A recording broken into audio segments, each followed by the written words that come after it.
James and Chloe.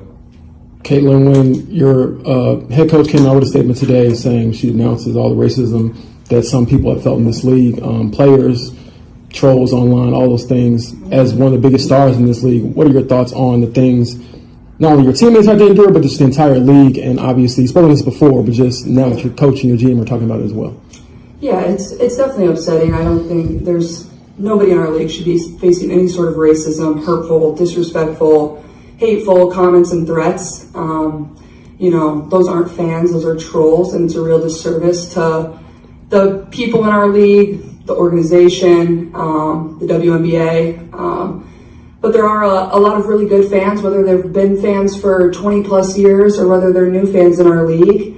I think continuing to uplift this league in a very positive light is the best thing that we can do, because there are so many great players, there's so many great teams, there are so many positive storylines that can be written and celebrated. And for me, that's why I became a fan of this league, is these people were my idols. I grew up wanting to be like them. So I think continuing to uplift and represent this league in a positive way is the best thing that we can do. It was a moment of reckoning. Despite Clark's groundbreaking achievements, the conversation around her shifted from admiration to controversy after her team's playoff defeat to the Connecticut Sun. Clark publicly expressed her outrage over the racist comments that followed, shedding light on a deeper, more unsettling issue within sports today. Her words were clear: nobody in our league should be facing any sort of racism, hurtful, disrespectful, hateful comments and threats. She has the IQ, she has the skills that are now what she has a little bit of the offer.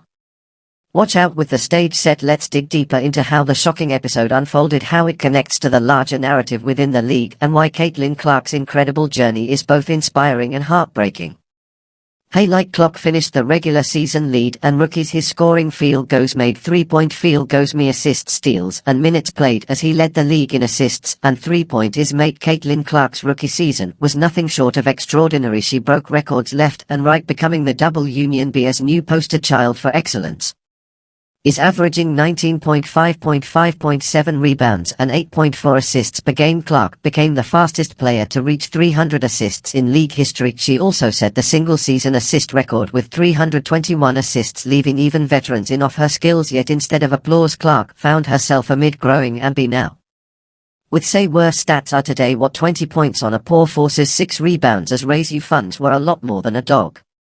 The not those are how are to me that sorry I'm a 8 years only not damn name because he's a rookie. The resentment seemed palpable from certain corners of the league. Critics question whether her dominance in college could translate into professional success. Enter Cheryl Swoops on the Hall of Famer, who repeatedly downplayed Clark's performance, claiming she wasn't dominating the league just yet. Swoops' remarks, though seemingly harmless on the surface, seemed laced with an undertone of bitterness. After all, Clark's numbers alone tell a different story, setting her apart as one of the most impressive rookies and on. But history scored the most points. Bob point guard Adobe Abia history. The most amazing thing is not the unanimous Rookie of the Year issue, fourth the all done the NBA with the big dogs. Chevelle the T.A. Wilson, she the world he was doing. Let that think it's you. That rookie or rookie season will be remembered not just for the record she shattered, but for the way she handled adversity with grace and strength. As the on-by continues to evolve, it's clear that Caitlin Clark will be at the forefront, leading not just with her incredible talent, but with her unbreakable spirit. But the best basketball, the week, and the best player in America, the best shooter in America, Caitlin Clark. That I have this isn't just about basketball anymore, it's about standing up for what's right even when the odds were against you, and for that Caitlin Clark deserves all the praise the world can give her. So back there, that go out, yeah.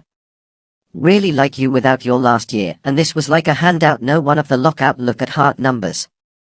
Look at heart number of incomparable to be all the guards that will own the team that are as we look to the future, there's no doubt that Caitlin Clark's journey is far from over. With her talent and determination, she will undoubtedly continue to break barriers and the on-bar, but as the events of the season have shown, the battle is just on the court, whether it's fighting against racism or pushing back against those who would minimize your accomplishments. Caitlin Clark has proven that she's more than up to the task. This is a phenomenon. Caitlin Clark is the phenomenon. If I said to any of these people who think Caitlin Clark is not a rookie, I'd say, who would you want to start your franchise with? Now, I'm not gonna put A'ja Wilson in there, I'm just saying between nice to Angel Race is a wonderful player.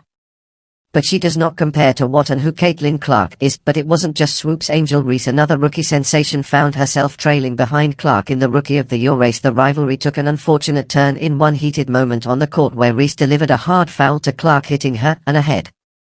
Clark, ever the professional, brushed it off as part of the game. It is what it is, she remarked, keeping her cool. But one couldn't help but wonder if this was merely the start of something more sinister. Can't class time to pass the ball the first 2 minutes of the game. And this woman swats at the basketball and somehow decides to turn a him down and her fingernails and jab I'm right into the Caitlin Clark. No foul call, no ref stopping the game. Goal. Is this a flagrant?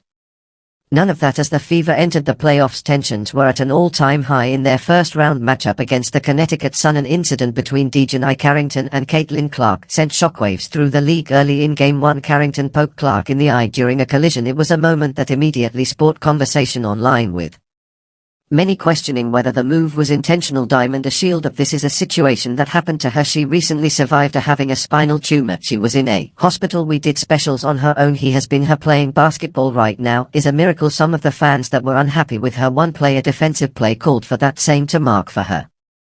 At this point the conversation shifted from basketball to something much darker, the persistent presence of racism and misogyny and sports. The On the responded swiftly condemning the behavior and emphasizing their zero-tolerance stance on racial and derogatory comments. However, the damage was already done, and it became clear that Clark's meteoric rise had become a lightning rod for a deeper systemic issue within the fan base. We just don't want to do with her fans, and in all of that would come along with Caitlin Clark. We must continue to downplay and mistreat Caitlin Clark because her fans are so toxic. The illicit Thomas just can't deal with it when she calls to cut it out. Delete the app. Quick come up with these excuses to hate Caitlin Clark, to abuse Caitlin Clark. More talk about racism. Go. We did. Joe, make Carrington your teammate's Twitter feed. She hates white people and she makes it real clear over her social media. Start there. Instead of print you mat and whacking a finger at fans over social media, pounding your teammate essay. Cut it out. But that's not what she's want to do, or anybody's going to do. The all that of it's Caitlin Clark, it's her fans. It's her fault. It's Kate with ticketless. Just this burger for the me. We don't want those types of fans. Falling Carrington soldier case with Clark. Alyssa Thomas, one of the Suns' veteran stars, stepped in to defend her teammate, but rather than focusing on the incident itself, Thomas pivoted the narrative towards the alleged racist abuse from Indiana Fever fans during their series. Speaking to reporters, she described it as the worst racial abuse she had experienced in her 11-year career. Rights legislation 1964 book right so 96 o'clock. They are saying it is worse now than it was then, writing about tension, racial tension. Okay, so you see this girl Kate, like lot of it's not harmful. It's not have thought she'd want to step in on best book won't play. It is certainly not the floor up players that are competing against the day did nothing wrong, while Thomas' claim should be taken seriously. There was an Arab deflection in all statements. Was the focus on fan behavior a calculated move to shield Carrington from further scrutiny? Clark supporters certainly thought so, accusing Thomas of using the racism narrative as a means to shift the spotlight away from the game itself. It was a moment that highlighted the complexities of race sportsmanship and personal rivalries. Clark herself remained largely quiet on Thomas' statements, choosing instead to focus on the game in her team's efforts. There are so many positive storylines that can be and celebrated, and for me that's why I became a fan of this league, as these people were my idols. I grew up wanting to be like them. So on, I think continuing to top left in rappers and this league in a positive way is the best thing that we can do amid all the chaos. Clark's composure stood out. She refused to let the noise surrounding her to find her narrative. Yes, the racial abuse was hurtful and unacceptable, but Clark's focus remained on basketball even after a disappointing playoff series where she was held to just 11 points in Game 1. Clark didn't shy away from the chat.